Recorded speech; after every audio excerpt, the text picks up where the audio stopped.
Hello, everybody. I've got great news for you today. I've got Gemma on the phone here, and I've actually had quite a few sort of conversations with her before, and she's really, really passionate about health for older women, just like myself. So I thought it would be great if we could get together, have a nice little chat, a nice conversation, and really what I wanted to do is learn more about Gemma, because we both have very interesting lives, and we've had various experiences within our lives. And the other thing about Gemma, which I'm absolutely fascinated, is that she is a yoga instructor. And personally, I have no experience of yoga, so I'm going to ask her a few questions about that. And I would hope that she would be able to persuade a lot of our watchers here to actually take up yoga as an exercise regime. Okay, well, thank you so much, Gemma, for joining. It's wonderful to see you. You the same. Pleasure. Wonderful. Okay, now, we know that you do not come from Britain. You can hear that from your accent. Totally. So what I would love, I would love to hear a bit more about your life story. Tell me a bit about your childhood, because you're actually from Spain, aren't you? Yes, I am originally from Barcelona, which is not the typical part of Spain that people think that is, bullfighting and flamenco dancers. I actually have nothing to do with that. And it's quite up north Barcelona, yes. It's quite a big country. So I grew up into a very healthy, orientated family from what I understand, or from I learned, from my great-grandparents. Pretty much, well, to me, it's been passed on. We had a few deviations, a few cases of deviation. So I had an uncle that died from drinking too much alcohol. So all families have got that. And I would say that probably it reinforced seeing him going down that route. He only died last year, actually, age 66, I think, or 67, I believe.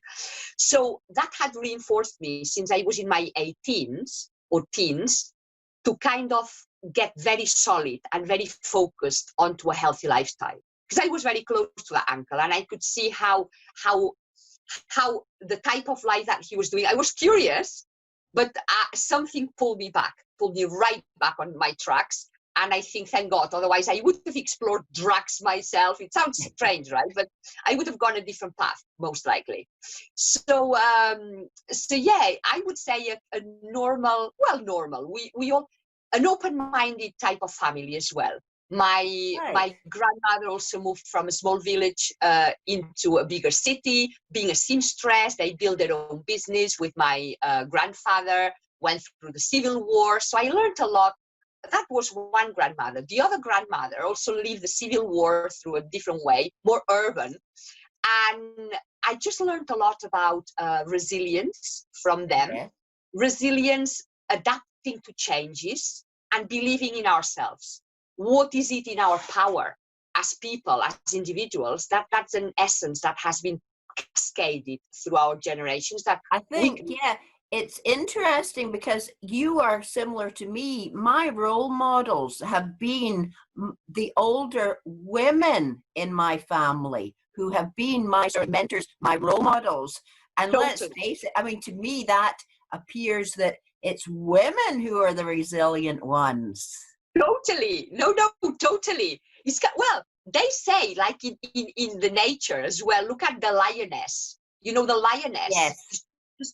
Making sure that, the whole, or how animals in general, for that matter, go. Yes.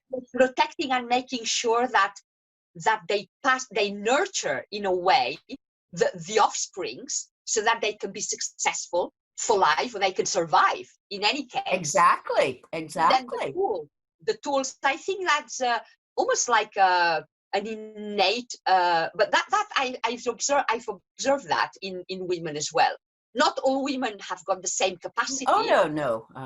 But I think in general we can learn a lot from what it should be. Let's say it's kind of protecting the species going forward. Exactly. And yes, that is one thing that I learned also, to make sure that we did what sit well with us. Mm-hmm. And Mm-hmm. anything is good enough as long as we apply. We are ethical. We do whatever is it with passion and with integrity. Anything else is possible. That's what I learned. Wonderful. Now, when you left school, tell me a bit about what you did then. But what I did was, because at the time in Spain, it was only university or apprenticeship.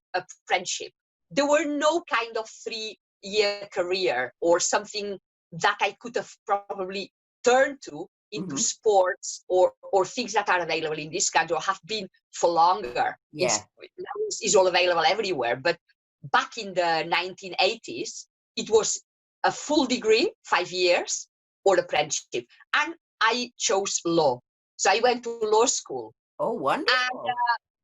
And initially, I wanted to study languages, philology, or the study of language, German and English, because I had been studying German at that time since I was 13, and English a little bit sooner. But I was very passionate about communicating about languages. Mm-hmm. But then we just had a discussion at home, and they said, do whatever it is that you please, but think about what are you going to do with that degree.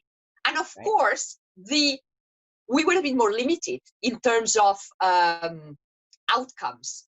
And I thought I could see myself like a teacher, as opposed to maybe being more in business if I was a lawyer or something different. So I thought, okay, I'll try lawyer. It kind of gives me more options, I thought. But definitely that was not for me. So after 3 years, and I didn't get a proper degree or anything, not a middle one, I just left it because I couldn't do that anymore.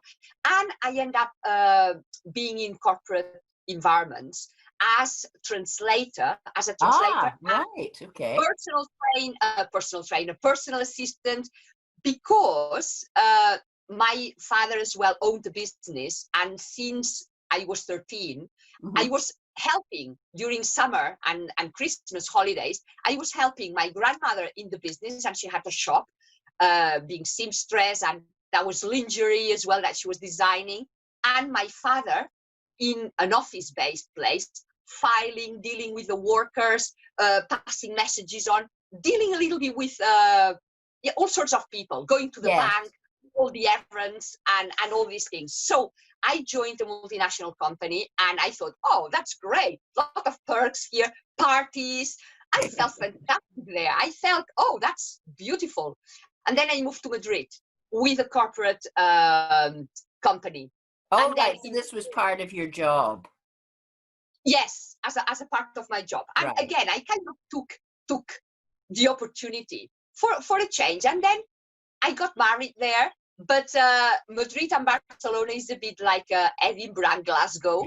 Well, but with more differences, I would say. More differences because we speak a different language in Catalan, and is a lot of historical rivalry and misunderstandings. It's a bit of a sad situation altogether. So my experience was pretty bad as well. I didn't feel understood. The family I came into. So it was a pretty sad and I would say more than sad, quite horrible time in my life. 5 years, no children. But then through another company, I had changed companies then, had the headquarters in London. Oh. And I had the opportunity to rebuild myself. So I've been always trying to find an opportunity for growth. Or if there's something that I don't feel quite happy with myself, I do something about it. Okay, so you came to London then? Yes. Okay, so when was that? And that was in year 2000, exactly in year 2000. So I've been here 20 years now. Wonderful. And I thought, so that covered two parts. One was getting me away from a situation that I didn't want to be in. And the second one was an opening to, I think, a self-discovery. What is it that I can do? I felt free from judgment, from anything. Nobody knew me. I had to learn another language. I had different challenges, but it was a chance to reinvent reinvent myself and find what is it I could do that I wanted to do. And 2 years after I had been here, I thought, okay, that's enough of the experience, that's fine. And then I met my current husband now. Okay. And it was not easy, a lot of adaptations, a lot of things, not because of him, the situation we were in. And well, yeah, we persevered a few years of battling waves up and down. And I've been happy, I would say, ever since we decided to kind of settle. And yes, I feel at home, very much at home here. Okay, so now we know you are not in the corporate world anymore. So what happened? So then, because we didn't have children, we chose. I've always been one that, okay, children will come if I am in a good place. Same as any relationship. I always start for myself. What can I handle? And I was not, motherhood was not the priority at top of my list, not fully ambition either. I just wanted to be happy with myself and deal with what I can manage. So then my husband, yeah, he has a steady, good job. We touch wood, now I can contribute more, but that allowed me to change the career. And again, I started with you, with NLP, counseling. I wanted to know more about the human being. Why is that some people are very happy? Why some people are not happy? Mm-hmm. What can they do? Do they know what they can do, actually? That was a question. Do they know what they can do to be happier? Something that they are good at. Maybe they don't even know that they are good at something because they haven't allowed the time or asked anybody to I don't know, to help, to observe and take a different route. So I knew that the corporate job was definitely not where I wanted to be.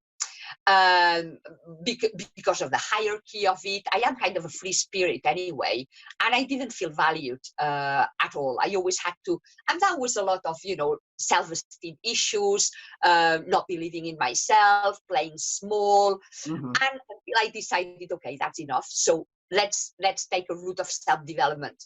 And I studied child development through psychodynamic counseling. Okay. But also, I thought the psychodynamic approach was a little bit too plain. So it's a kind of approach that I sit and people talk to me, and then I have to assess. It didn't sit that well with me. And then I thought, okay, I like, a bit like you, I like moving. Exercise had always, during my life, a backbone for me. So that was exercise a non-negotiable, no matter what. My husband knew me exercising, everybody. And before I have time for anybody else, exercise in some kind of form has to take place. And my own stretches at home. There's always a time that I have found, no matter how stressed, no matter how cramped I have been in flux with people, I've always found time to do my little stretch, what I call stretches, Yes. which are a little bit like yoga things. And then I decided to become a personal trainer, which was not easy. So I didn't probably have that radical move, but I shifted to working as a receptionist at a gym, at an Nuffield Health. Right, okay. It was a Nuffield Health club. So I started learning from the bottom. I thought, what is it that people are interested in? Let me learn the ropes from the very beginning. And then I started taking trainings to teach children, Mm-hmm. which is something that I had already a child development backup with. And I discovered I was quite good at teaching children. And I liked it. I developed a patience that probably motherhood had not taken away from me. That's wonderful, yes. Uh-huh. And then that's it. From there, I moved into teaching adults, and then yoga is kind of the culmination of everything. Yoga and Pilates, to me, come at the top of it, because when you understand what yoga is and you can teach it, I think it covers anything else from the mind, from the body, from the way of life, everything else. Exactly. So to do your yoga and Pilates, you had to get qualified in that then? Yes, I had to be, yes. And it's kind of building, I think, building blocks, both Pilates and yoga. Well, yoga can be a different route and it can be longer as well if you want to embrace more the philosophy behind it. I'm talking from the physical part of yoga. You will still need, I would say, a level 3. You know, the personal training is a level 3, as opposed to gym instructor or teaching classes that is level 2 into fitness. So once you've got the level 3, you can build modules on top, and you can decide what path you can take. But yeah, from being a personal trainer, I think personal training is a good block. It's a building block. You can stay here, or you can expand into exercise referral, specialized injury. That's right. Level 4.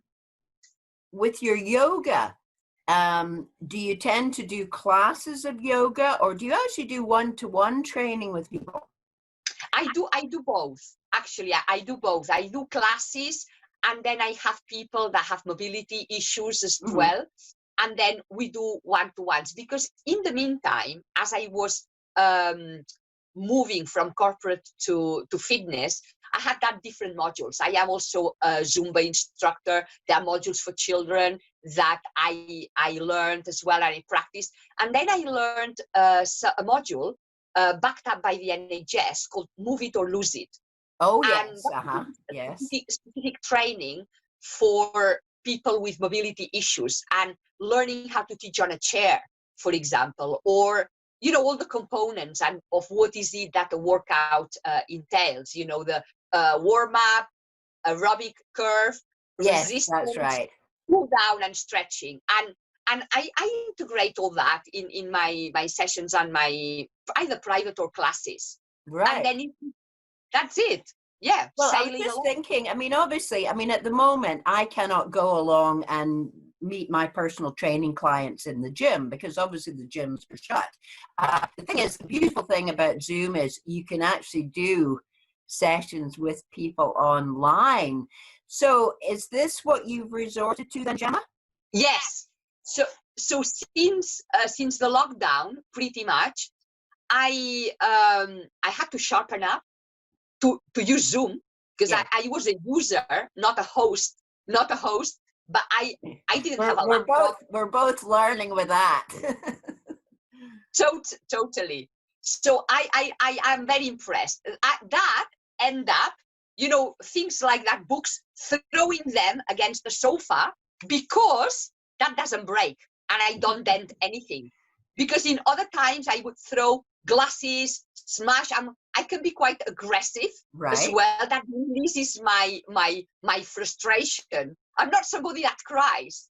I've got anger straight away, so I need to channel it somehow. So, but that learning Zoom took me to the edge, I must say. Like in 2 days solid, I was getting my head around these things, and oh my God! But I made it work, and I'm really happy. Yoga breathings in between, I must say. Well, this is it, because I think one of the things about yoga, as I say, I've never actually tried it myself, but it's clearly wonderful for, flexibility, your mobility, but it's also a wonderful stress buster, isn't it? And that is what so many people suffer from, stress nowadays. What I would like to point out, Jan, for you and anybody listening, actually, I had a little wheel here that I think I will just read it out so that people, I'm not sure if you can see the screen. No. Can you see? It's a bit small, yeah. Well, it's a bit small, but it's a wheel. So imagine that you've got a wheel, like, a boat's wheel, like with those little crosses there. Oh, the steering wheel, yeah. Yes, like the steering wheel of a boat, right?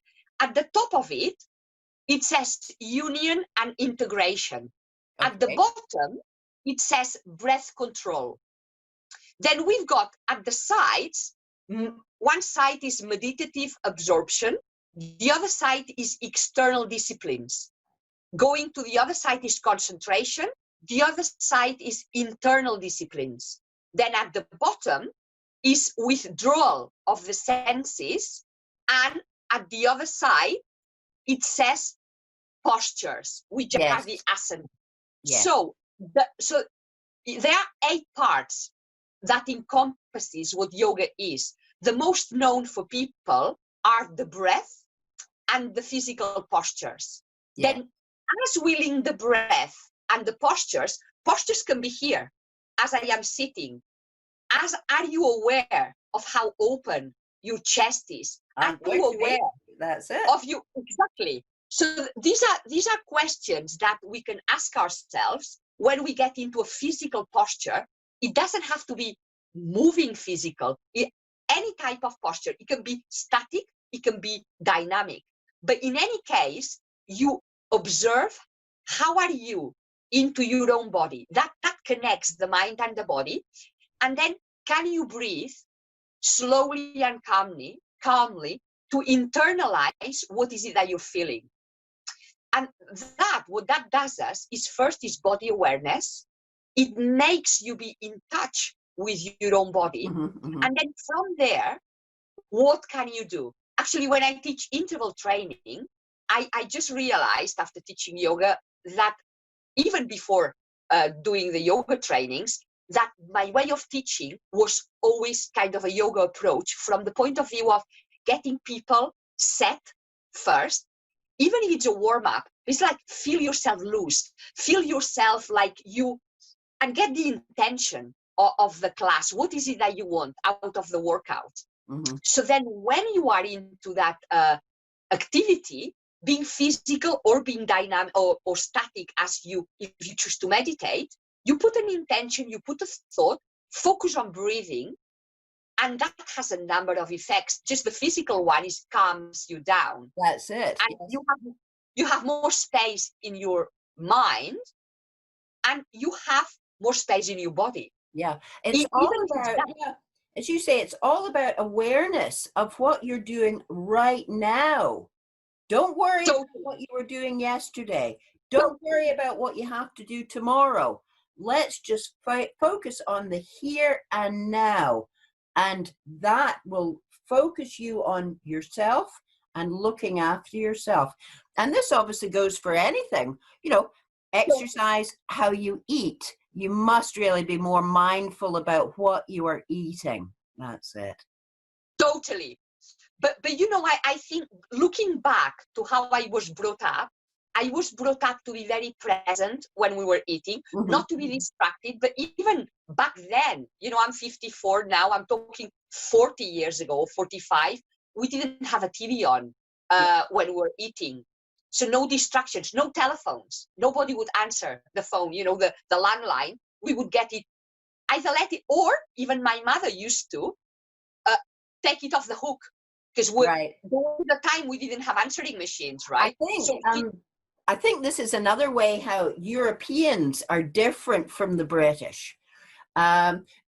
Europeans, certainly in my mind, appear to be taking meal times very, very seriously.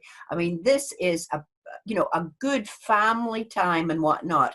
And you focus on the food, you focus on good conversation with your family, see how everybody is. Whereas, you don't want to be sitting there just glued to the TV, shoveling food aimlessly into your mouth. So it would be wonderful if we, as British people, could learn more from the Europeans regarding our food. Yes. I think people have evolved a lot, though, since people have been traveling, and you have that insight, and other people I've observed, of course, it depends how open people are, but that they are acknowledging that time, meal time, and be mindful of what is it that you are digesting, savoring the food, not gulping it, because you rush. And we've seen that in corporate environments, right? I used to be shocked seeing from a canteen the sandwich, the Ploughman thing with the sauce, and a Kit Kat and an apple and crisps, and all together. And it's just like, what are these people doing in their body? I was shocked. I mean, I think I was like a police, a food police back then. It's like, what are you doing? Honestly, I was shocked. Then I married one that used to be like that. Snickers bars, the Mars bars, until he ended up resetting. I actually didn't have to tell him much. He started a few years. It took a few years, but by observing what is it that I was doing, and how I was feeling and how he was feeling, I think one day he said, "Oh, I'm not going to drink anymore." I was delighted to hear that, because he was drinking a lot. People who got stressed, they go to the pub, they drink. I used to go for a walk, or I used to get internal, just breathe, assess what's happening to me, or throw that blade. I was not throwing plates and cups into the wall in my parents' place. I was not doing that. I had a different way of self-regulating. But anyway, is that transition, that when we are in a better place, our decisions are better.